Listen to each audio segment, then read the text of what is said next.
Here's the little power box that I'm going to install.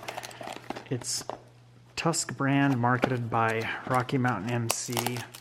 They came out with this probably about 4 or 5 months ago, and it was out of stock for a while, and when it came back in stock, I ordered 2 of them. I've installed one of these on my DRZ Port S, and I've also added one of these to my Ibex 450. So this is a really neat little unit. It's got the ability to have each or any of these 3 leads triggered by ignition or hot all the time. So this blue wire hooks up to the ignition, or in the case of what I got going on behind the headlight, that pigtail for that power outlet. So when I turn on that key, that power outlet circuit becomes live, and then that sends power through this blue wire. And inside of here we have a little tiny series of dip switches, and we slide those to one direction to have these hot all the time, slide it the other direction to have them triggered by ignition. So we have ignition lead, power lead, and then our ground lead here. So I'm going to mount this under the cover forward of the seat back there where the battery is at. For providing power to your accessories, you can see here each of these leads has a little 2-pin connector on it.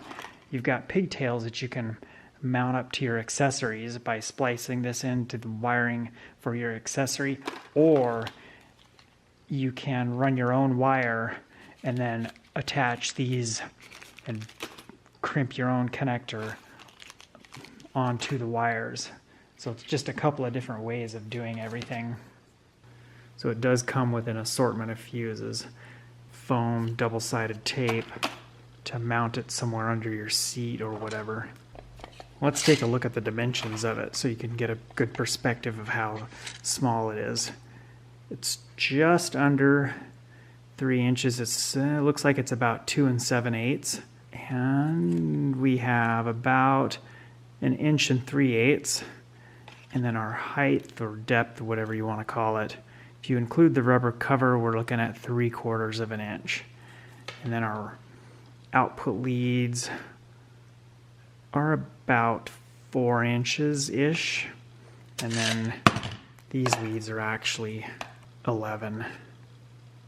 So let's take a look at the wiring that I'm going to be using for this project. Of course, I'll have Amazon affiliate links down in the description below. I've got 2 different sizes of wire. This is a duplex wire, which means it has 2 wires grouped together. We've got a little loop of 16 gauge, and then I have a little bit of a loop of 18 gauge. Both of these packages are 10 feet long. That's more than enough to do at least 2 motorcycles as far as the wiring in it, some accessories.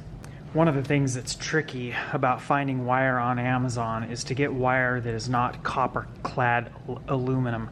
We want wire that's copper all the way through, and this is a stranded copper wire, so it's nice and flexible.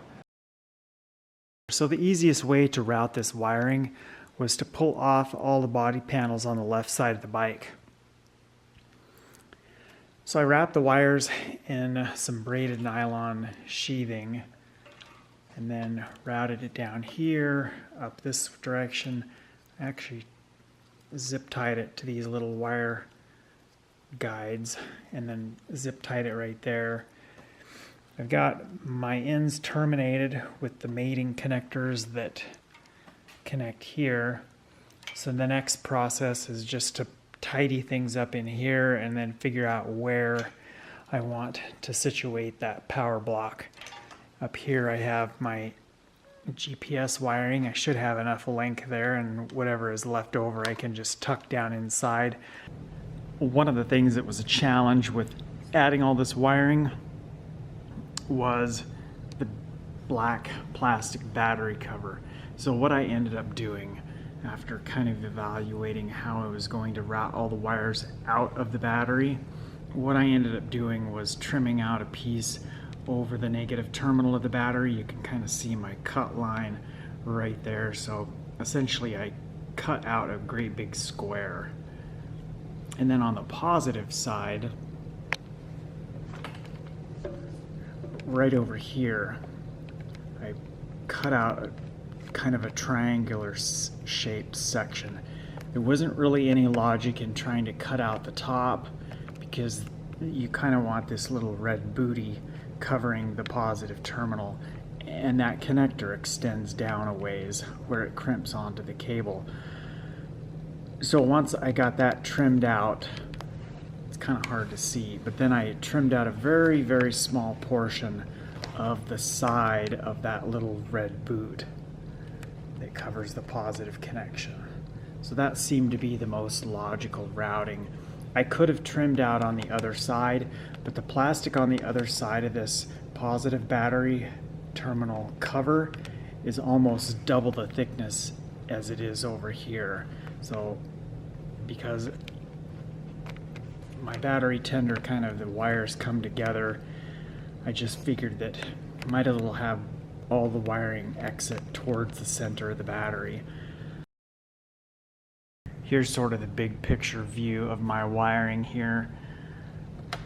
I should have shortened the wire on this Garmin power brick for the GPS before I crimped on the terminals for these connectors. And then the wiring that goes up to the front of the bike, it's all tucked back in here down in this area.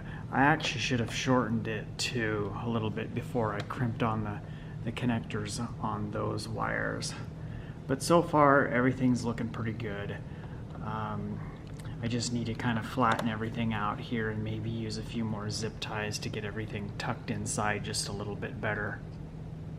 Right now I sort of have the Tusk power brick tucked back here.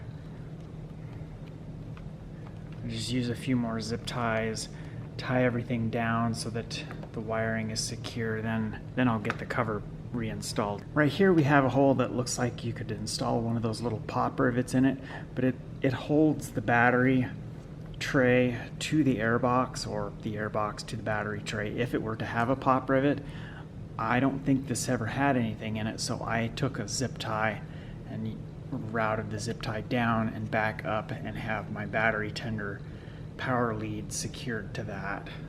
My battery tender lead sort of routes across the top of the airbox and comes out right at the very rear of the airbox, about where the snorkel is, so that keeps it out of the way.